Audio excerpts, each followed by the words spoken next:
Eu perdi a minha virgindade com 13 anos e foi bom, mas foi bom pra mim, porque quando minha mãe descobriu, a minha mãe não gostou, né? Tive meu primeiro filho na idade entre 15 e 16 anos. Fazer o teste de gravidez, aí eu fui no PSF, aí eu fiz o teste da urina. Aí deu positivo, eu fiquei meio surpresa, né? Mas foi bom. Eu não fiquei surpresa, não fiquei. Eu fiquei feliz, sabe? Porque eu, na verdade, eu queria, havia tentando, só que não consegui, depois eu parei. Depois eu vi que estava grávida. Meu marido ficou assim, meio coisa, mas foi uma de felicidade com preocupação comigo, que eu estava estudando, eu ia ter que largar a escola, mas assim, eu não larguei o colégio. Eu tive meu primeiro filho com 17 anos.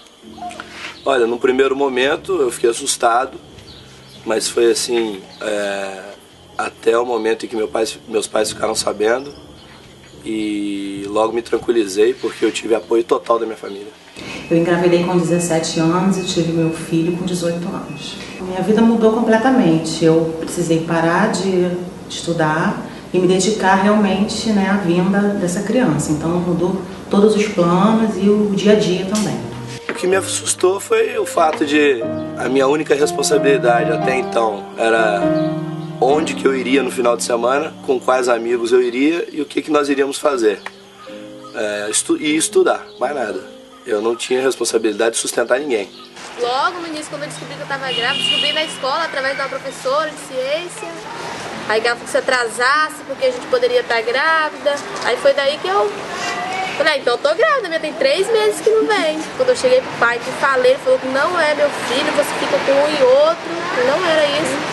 E não é o meu filho, não é. E a mãe dele me criticava pra caramba, que eu ficava com um e outro e falava que o filho era do filho dela.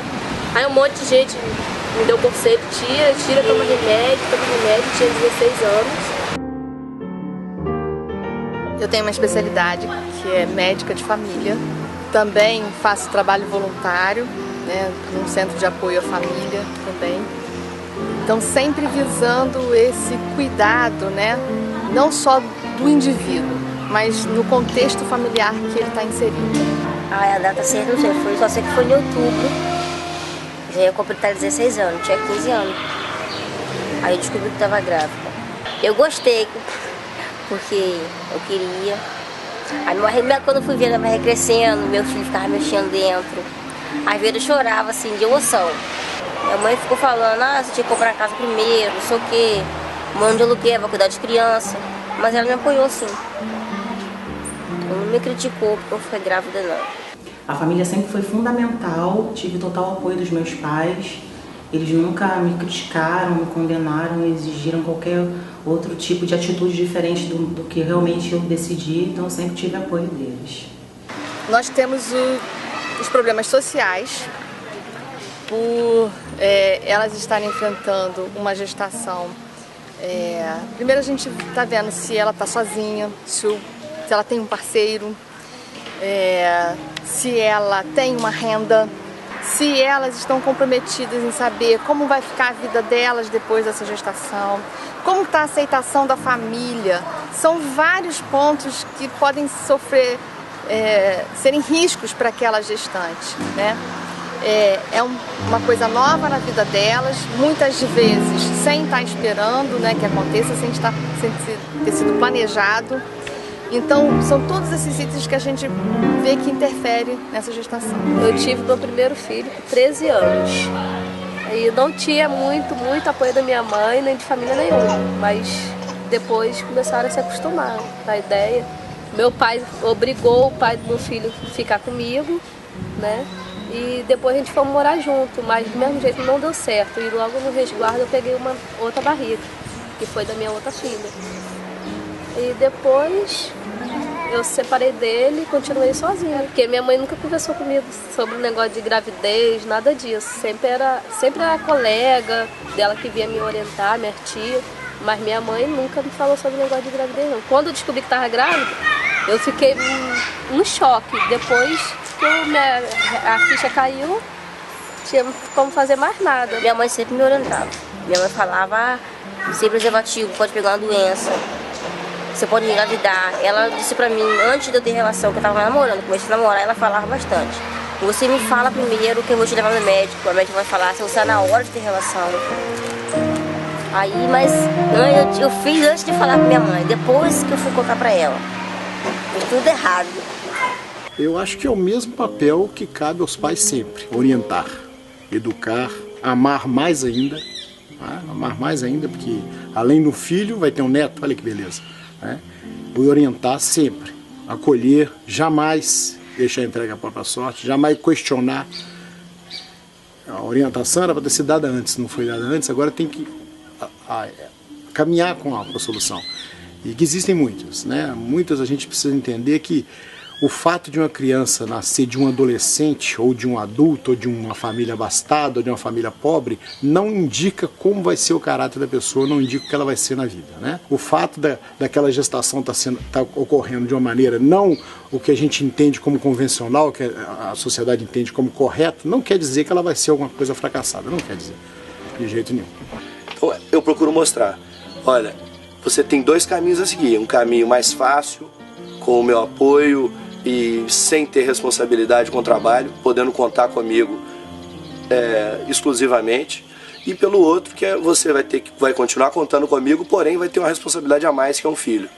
Então procuro demonstrar isso, mas eu sei que a decisão final é dela, mas o que aconteceu, eu deixo claro que ela vai ter o meu apoio, mas eu deixo isso claro, não é para ter certeza que ela não vai fazer, que ela não vai engravidar, digamos assim, mas para ter certeza que se acontecer, ela não vai tomar nenhuma atitude de matar, de fazer um aborto, de se suicidar ou de cometer qualquer atitude cruel. Sim, eu acho que todos nós precisamos ter acesso à informação correta. Também o que é a educação sexual de um adolescente, sim, porém uma educação sexual que tenha um peso moral. Porque não se trata justamente de dar liberdade total, como hoje nós vivemos, vendo que justamente é consequência de uma libertinagem pela falta de informação do que se está fazendo. A educação sexual aqui é justamente uma concepção correta do que é o seu corpo e do que é o outro. Não apenas a busca de um prazer, mas na verdade a realidade de conceber a pessoa na sua dignidade. Eu acho que essa ignorância do verdadeiro aspecto do sexo na vida do ser humano, né, tem causado estes danos, porque justamente a pessoa não tem o valor correto naquilo que está fazendo. Mas insisto que a educação sexual ela tem que ter um peso moral. Tive meu filho com 17 anos, eu já estava com meu primeiro filho já nos braços, né? Pra mim, assim, no momento assim, eu fiquei muito feliz, né? Primeiro filho, primeira experiência, assim. Aí, devido aos problemas, assim, de dentro de casa, meu padrasto, que eu não me dava bem com ele, até hoje também eu tenho esse problema ainda.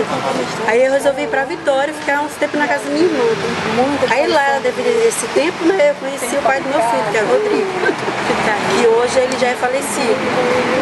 Aí eu fiquei com ele, e aí depois, mais à frente, depois que eu voltei pra casa da minha irmã, eu fui descobrir que eu tava grávida de 15 dias. Fiquei surpresa na hora, minha irmã queria que eu tirasse. Considera-se uma gravidez na adolescência, uma gravidez precoce, como uma tragédia. A gente percebe que quando uma família recebe uma notícia dessa, normalmente se leva um susto, né?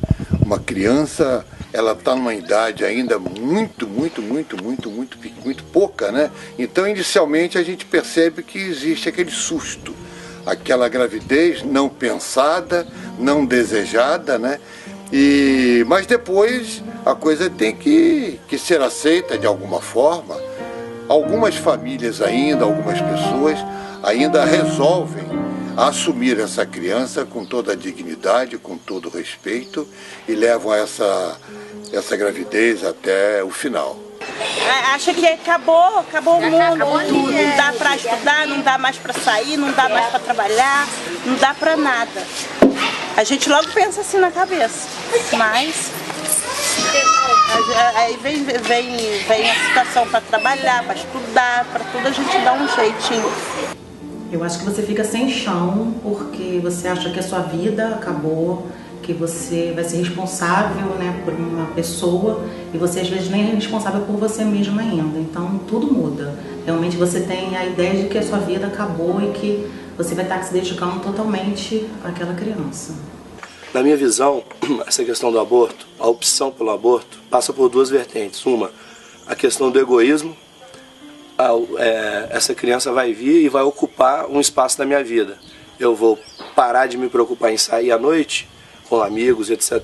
e vou ter que me preocupar com a criança, vou ter que trabalhar, vou ter que passar a estudar à noite, vou ter que mudar a minha rotina. Então, o primeiro ponto é o egoísmo. E o segundo ponto é o seguinte, o que os meus pais, o que eles vão pensar disso a partir do momento em que na maioria das famílias esse assunto é pouco falado, é pouco discutido, né? E é muito falado depois que acontece, em forma de crítica, em forma de você não deveria ter feito isso, por que você fez isso, por que foi dessa forma, não precisava disso. Mas para prevenir do problema, são poucos pais que conversam. Então, se você não tem um apoio familiar e você se preocupa ou se você é egoísta ao ponto de achar que uma criança vai chegar e vai ocupar o seu lugar e você vai ter que passar a viver em função dela, acho que esses dois aí são os pontos principais. Primeiro que de uma certa forma eu sempre quis ser mãe, então acho que nunca passou pela minha cabeça por isso, porque eu sempre cresci imaginando isso acontecendo, e como eu tive a tranquilidade de ter o apoio dos meus pais principalmente, foi fácil optar em ter o meu filho. Eu posso dar um exemplo próprio meu, porque eu fui pai com 17 anos, né? E acho que eu sou muito melhor que se eu não tiver hoje do que se eu não tivesse tido filho. Na pior das hipóteses, como eu era um adolescente irresponsável, né? Eu acho que de uma certa forma, indiferente das pessoas que aconteceu, eu não voltaria atrás jamais, não me arrependo de forma nenhuma disso. Aí outros, né, até amigos meus, pessoais, falaram, poxa, você, 17 anos você foi pai, acabou sua vida e sua juventude, e minha juventude eu vivo até hoje, tenho 52 anos, sou turbinado, então não atrapalhou de forma nenhuma. Agora, nunca foi tratado isso em todo esse tempo, nunca foi tratado isso de uma forma, fala assim, passando, de um mesmo lado que se discute vamos apoiar ou não o aborto, ninguém se preocupa em orientar as pessoas a não ficarem grávidas, né? As propagandas são deturpadas, né? A sexualidade aparece de todas as maneiras, então o trabalho que é para ser feito na causa, na raiz, não é feito. Porque eu já vi criança morto no vidro, assim. Eu nunca pensei nisso não, nesse momento eu quis abortar meu filho, nenhum. Nem ninguém sugeriu? Ninguém. Minha mãe também me apoiou pra caramba. A gente comprou o remédio, me deu pra me tomar, eu falei que não. Quem tipo comprou o remédio? Amigo? Uns que diziam que era colega. Só que aí eu falei que não, sofri muito, minha mãe também não me apoiou, meu pai também não. Eu nem morava com eles, morava com a patroa, mas eu não quis. Ludmila, você é doida, você já tá com 2 filhos, aí você tem outro filho, é difícil, é complicado, você não vai poder trabalhar. Vai começar do zero tudo de novo, vai ter que esperar 1 ano, 2 anos para você trabalhar de novo para fazer sua vida. Às vezes a gente acaba se deixando levar pelo que as pessoas falam, né? Mas depois que a gente senta, pensa direitinho, filho não pede para vir ao mundo. A gente faz besteira, sabe? Que se a gente não se prevenir, alguma coisa vai acontecer. Você vai pegar uma doença ou vai pegar uma gravidez, né? Então, acho que se a gente engravida, a gente tem que pegar aquela responsabilidade de seguir em frente, independente do que as pessoas falam ou das dificuldades, né? E é isso, aí eu tô levando minha vida até hoje com meu filho, mesmo depois que o pai dele faleceu, ele não teve responsabilidade com o Eduardo, criei ele com a ajuda da minha mãe. Aí depois que ele nasceu, ele só foi ver ele com 2 meses, aí depois nós não tivemos mais contato, né? Foi difícil, mas tô levando minha vida aí, tô grávida de novo de 2 meses, não penso em tirar, penso em ter o meu filho, trabalhar, cuidar dele, porque o filho é uma bênção, né? Então, pra mim é a melhor coisa da minha vida, meus filhos. Sempre é possível ser uma boa mãe, né? Em qualquer situação de risco, mesmo sendo adolescente, mesmo não estando preparado, mesmo não tendo sido planejado, nós, seres humanos, sempre temos condições de melhorar, sempre temos condições de aprender mais, principalmente com a própria experiência. Então, sempre é possível. O que vocês diriam para uma jovem ou um jovem E sabe que vai ter um filho e tá pensando em fazer aborto. Pra não fazer. Ela não faz. Pra não é uma vida, né? Pra não fazer. Vão passar por uma dificuldade, mas vão vencer. E em primeiro lugar, ela vai tentar tirar, ela não tem certeza se vai sair ou não. Aí depois ela vai ter aquela criança vai sair doente, com alguma coisa, pior. Depois ela vai falar, quando ela tem essa criança, vai falar, bem que eu não tirei, porque veio um anjo para mim, meu filho. A minha filha é linda, é um amor de criança. Eu não coruja. Eu sou mesmo. Das 3. Se eu tivesse tirado hoje, eu estaria muito arrependida. Portanto, que meus filhos me fez mudar e muito. Porque eu era do mundo das drogas, entendeu? Tem que falar a verdade. Não tive apoio. Vamos falar, pega a responsabilidade à força. E aí tem essa força que vem dos filhos.